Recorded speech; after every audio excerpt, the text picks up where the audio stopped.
berkenaan dengan kepemimpinan, insya Allah merupakan rekaman yang ke-10. Tadi kemarin subuh kita telah membicarakan masalah sabar, ya. Sabar yang merupakan syarat sebagai seorang pemimpin. Kita membicarakan sabar itu bukan untuk pemimpin saja, untuk kita secara keseluruhan, ya. Karena tingkatan sabar sebagai pemimpin itu berbeda, ya, dengan sabar secara umum. Karena merupakan sabar yang sudah mengendap lama sebagai pemimpin, terus menerus mengalami sesuatu yang memerlukan kesabaran.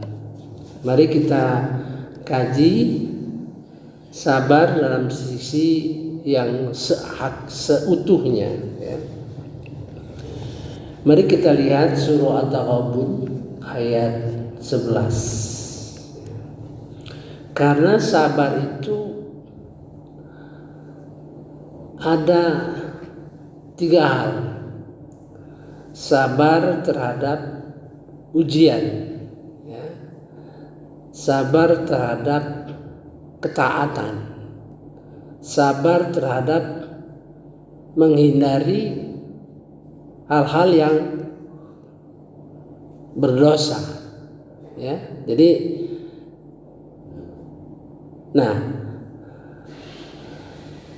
sabar itu berkenaan dengan yang umumnya yang kita hadapi selalu, yaitu sabar yang diperlukan dalam ketaatan. Kita sholat subuh ini kalau nggak sabar-sabar mungkin tidak datang ke masjid, mungkin karena capek, lesu, ya.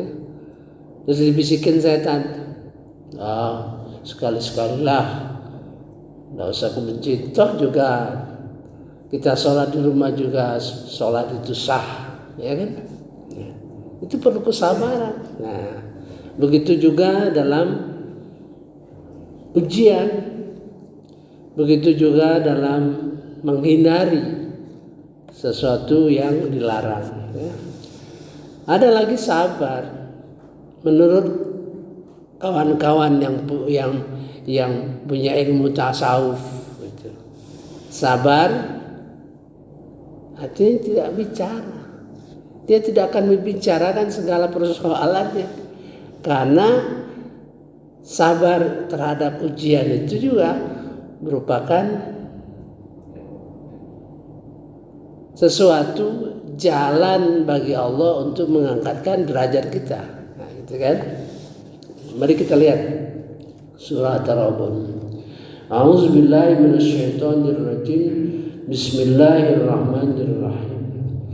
Tidak ada sesuatu musibah yang menimpa seseorang kecuali dengan izin Allah. Dan barang siapa beriman kepada Allah, niscaya Allah akan memberi petunjuk ke dalam hatinya, dan Allah Maha mengetahui segala sesuatu. Bayangkan ya. Jadi segala musibah itu tidak akan terjadi kecuali seizin Allah. Nah, bagaimana implementasinya ke diri kita?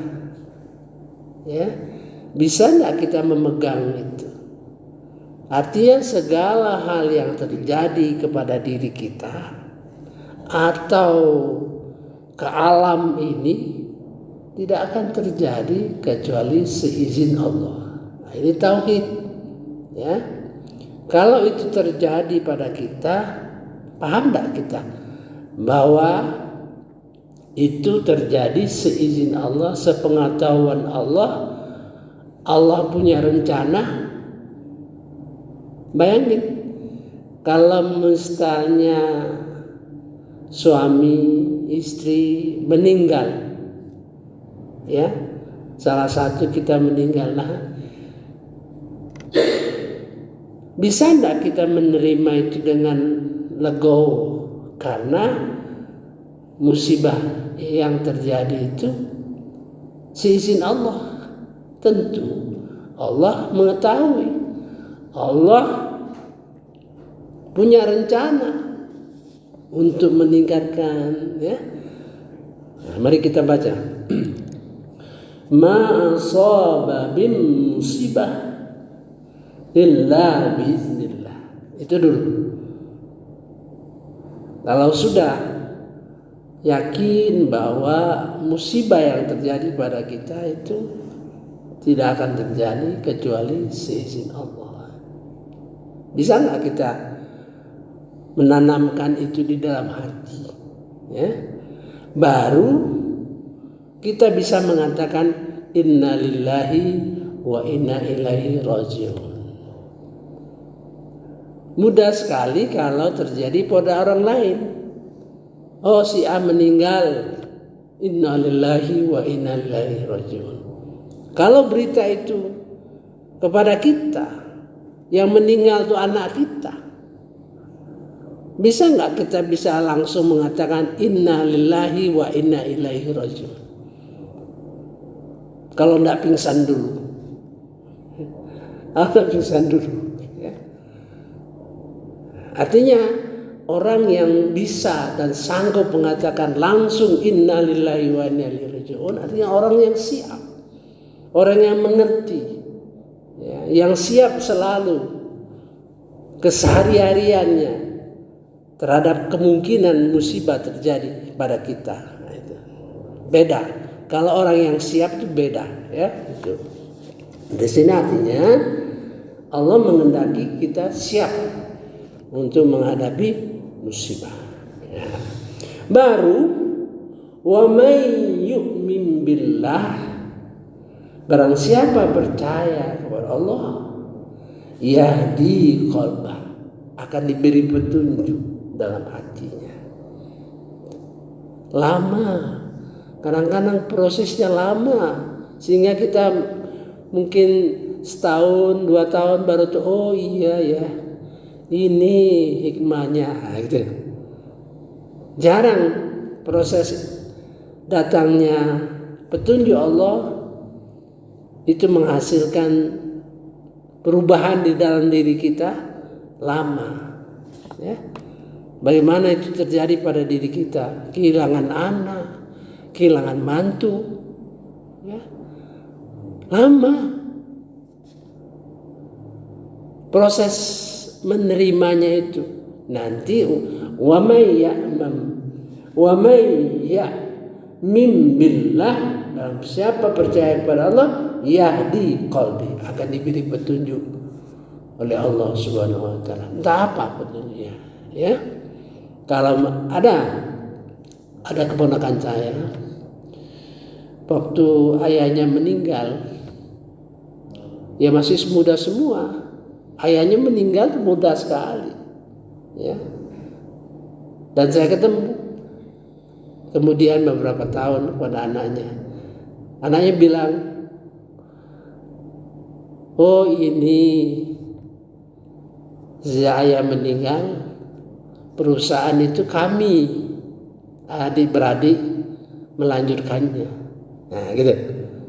Kalau tidak itu tidak akan mungkin kami bisa semaju ini. Nah, gitu. Kalau seandainya masih ada orang tuanya, ya namanya anak, ya tentu akan menikmati saja.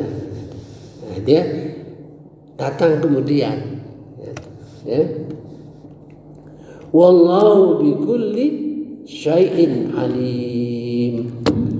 Sesungguhnya Allah Maha mengetahui segala sesuatu.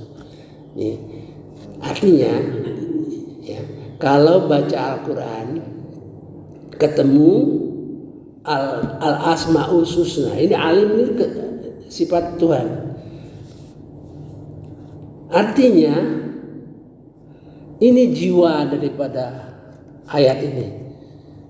Jiwanya itu segala sesuatu. Wallahu bikulli syai'in alim. Segala sesuatu Allah Maha mengetahui. Jiwanya itu kita serah diri kepada Allah. Ya.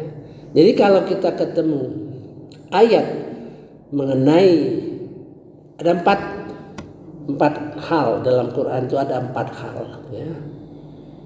Satu, seandainya Allah menggambarkan kebesarannya, misalnya masalah kejadian bumi dan langit, di mana langit tidak ada tiang. Nah, itu Allah menunjukkan besarnya. Kemudian Allah menunjukkan kelemahan kita. Ya, misalnya innal insana khuliqa halu'a. Manusia itu berkeluh kesah. Nah, gitu. Artinya Allah menunjukkan kelemahan kita. Tadi menunjukkan kebesarannya. Kemudian Allah memberikan kabar gembira kepada kita, ya, masuk surga dan sebagainya. Nah, kemudian ada lagi ayat, ya, yang mengancam kita, ini masuk neraka. Apa yang dimaksud dengan ayat tersebut? Supaya kita mendekatkan diri kepada Allah. Ya, bisa enggak ayat ini membuat kita merasa dekat, berusaha dekat kepada Allah Subhanahu wa taala karena Dia Maha mengetahui. Kita lanjut ya. Wa ati'ullah wa atir rasul. Taatlah kepada Allah dan Rasul. Ya. Fa'in tawallaitum, maka apabila kalian berpaling dari Allah dan Rasulnya, fa'innama, sesungguhnya ala rasulana, kewajiban para rasul itu, rasul kami hanya menyampaikan balaghul mubin. Ya, itu menggambarkan apa-apa yang diperintah Allah, Rasul yang perlu kita taati, ya. Dan Rasul itu hanyalah tugasnya itu menyampaikan dengan jelas. Artinya kita bertauhid kepada Allah Subhanahu wa taala. Ya, itu kuncinya. Jadi ini masalah tauhid ini, ya, masalah keimanan. Di mana keimanan kita dipandu, ya, diberi contoh kalau seandainya ujian itu terjadi pada kita. Nah, gitu, ya. Jadi misalnya kita terjadi musibah, tentu setiap orang, ya, di dalam selama kita hidup itu tentu mengalami hal-hal yang merupakan ujian bagi kita. Ini bekalnya, ya. Kita lanjut lagi. Allahu la ilaha illahu. Allah tiada Tuhan selain Dia. Wa Allah, dan kepada Allah lah falyatawakkal mu'minun. Kepada Allah lah, wa Allah falyatawakkal falyatawakkalil mu'minun, ya. Kepada Allah lah kita bertawakal. Artinya mudah-mudahan meresap di dalam hati kita, ini pegangan kita. Ya, kalau terjadi sesuatu, nah itu diuji nanti. Begitu kita terjadi sesuatu, berkenaan dengan ujian, ini kita kembali ke surah Al-Baqarah ayat 155. Gitu ya. Kalau musibah datang, inna lillahi wa inna ilaihi rajiun. Semua musibah, bukan saja kematian. Kita kadang-kadang nggak sampai hati mengatakan inna lillahi wa inna ilaihi rajiun, padahal dia cuman sekadar musibah kecil-kecil. Gitu ya. Mari kita lanjut. Dalam surah Al-Hadid terhadap musibah. Ini karena kesabaran itu panjang perjalanannya dan pahalanya juga besar. Nanti kita sampai ke situ ya. Al-Hadid nih. Ini Allah mengajarkan kita kalau apa yang kita cita-citakan, apa yang kita cita-citakan tidak berhasil, gitu kan? Atau sesuatu yang berhasil, jangan terlalu gembira. Nah, itu Allah mengajarkan kepada kita. A'udzubillahi minasyaitonirrajim. Bismillahirrahmanirrahim. Di dalam surah Al-Hadid, ya, yang tadi dibaca imam tadi, kalau dilanjutkan akan ketemu ayat ini. Ya, beliau tadi membaca sampai ayat 19. Ya, ayat sekarang ini ayat yang nomor 22. Ya. Setiap bencana yang menimpa di bumi dan yang menimpa dirimu sendiri, ya tadi ma asaba min musibah. Kemudian musibah tadi dibagi, yang terjadi kepada diri kita atau terjadi menimpa di bumi, ya, bencana alam, tanah longsor, ya, yang menyangkut bumi dan termasuk ke diri kita. Nih mulai dibagi ini ya. Ma asaba min musibah, tadi illa biiznillah, yang tadi ya, tidak akan terjadi kecuali seizin Allah. Nah di sini tidak. Ma asaba min musibah, mesti di dalam otak kita, ya, kayak tadi mesti lekat ke sini. Tidak akan terjadi sesuatu kecuali seizin Allah. Ini tidak lagi dicantumkan, tapi dalam usaha kita menguasai, memahami Al-Quran itu, karena ayatnya banyak, 6.236 ayat. Jadi setiap ayat itu supaya kita resapi dan masuk di dalam hati kita, sehingga kalau ketemu ayat-ayat yang lain yang berkenaan dengan, terkait dengan ayat itu, kita paham, ya, walaupun tidak dinyatakan, gitu ya. Ma asaba min musibah tadi illa biiznillah. Barang siapa percaya kepada Allah akan ditunjukkan, akan diberi petunjuk ke dalam hatinya. Nah, jadi ayat itu mesti ada di dalam pikiran kita, dalam hati kita, sudah tertanam. Fil ardi wala fi anfusikum, di bumi terjadi musibah dan dirimu sendiri. Nah, apa yang terjadi dalam diri kita? Fi anfusikum illa fi kitabim, fi kitab, kecuali tertulis di Lauhul Mahfuz, sudah tertulis. Gitu. Apa yang terjadi sudah tertulis, tapi kita nggak tahu. Nah, makanya berdoa, sedekah dan lain-lain bisa berubah takdir musibah yang terjadi, ya. Tapi kita nggak tahu, nah, gitu kan?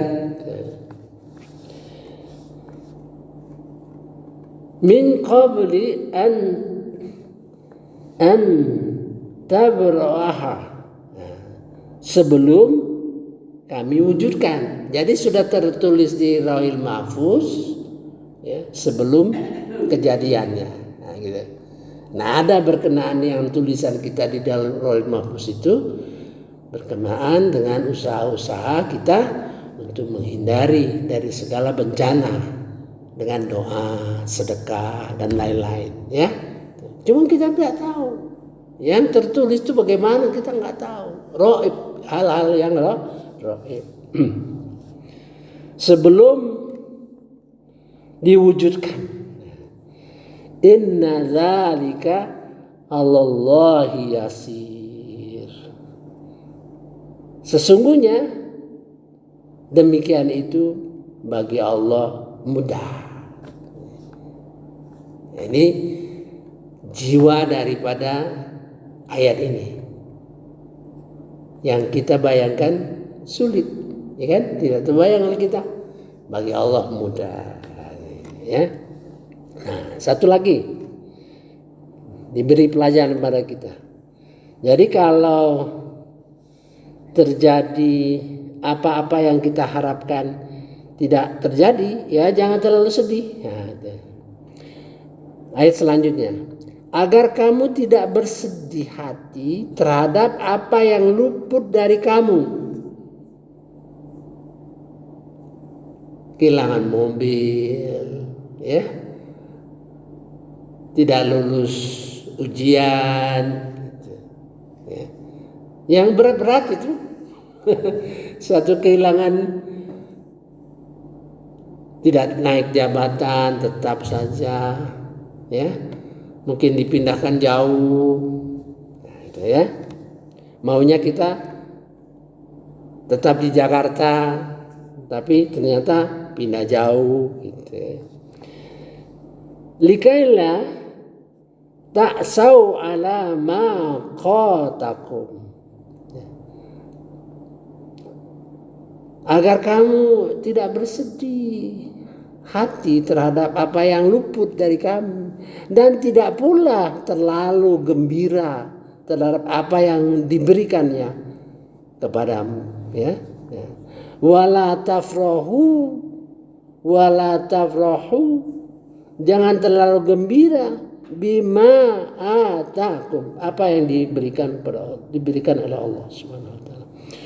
Wallahu la yuhibbu kulla muhtalin fakhur. Allah tidak suka dengan orang-orang yang sombong, muhtalin fakhur. Jadi sombong itu ada dua macam. Sombong itu dalam Quran ada dua macam. Satu, sombong dari ucapan, ya. Ada orang mengucapnya dengan lemah lembut, seolah-olah rendah hati, tapi sebenarnya di dalamnya ada kesombongan. Nah, itu bahaya kita, ya. Kemudian sombong juga dalam gerak. Muhtalin, orang yang sombong muhtalin, nah itu sombong ditunjukkan dalam gerak-gerak itu, ya. Misalnya, ini misalnya saja, mungkin juga salah. Segala sesuatu dia ingin ke depan, ingin menonjol, ingin dipandanglah kira-kira gitu, ya. Kalau tidak diletakkan pada posisi depan, dia akan marah. Mungkin ya, kita nggak tahu. Ini penyakit hati yang bisa muncul dalam gerak-gerakan badan kita, ya. Nah, kemudian sombong dengan ucapan fakhur, ya. Mudah-mudahan ini baru jalan seperberapanya, ya, mengenai sombong itu, supaya kita bersemangat untuk mempunyai sifat sabar. Jadi bertingkat-tingkat, ya, sabar bertingkat-tingkat. Bagaimana sabar kalau seandainya kita dizolimi orang? Nah, sabar itu suatu yang harus dilakukan dengan istiqomah. Istiqomah itu maksudnya berlanjut terus. Sabar itu bertingkat-tingkat. Jadi kita perlu mengalami itu terus bertingkat-tingkat. Nah, itulah istiqomah. Salah satu daripada istiqomah mencapai sesuatu yang lebih tinggi. Gitu. Saya kira cukup dulu ya. Mudah-mudahan Allah memberikan kelapangan hati kita. Semoga apa-apa yang kita kaji subuh ini meresap dan dipatrikan oleh Allah Subhanahu wa taala dalam hati kita. Subhanakallahumma wa bihamdika asyhadu an la ilaha illa anta astaghfiruka wa atubu ilaik. Wallahu a'lam. Wassalamualaikum warahmatullahi wabarakatuh. Alhamdulillah.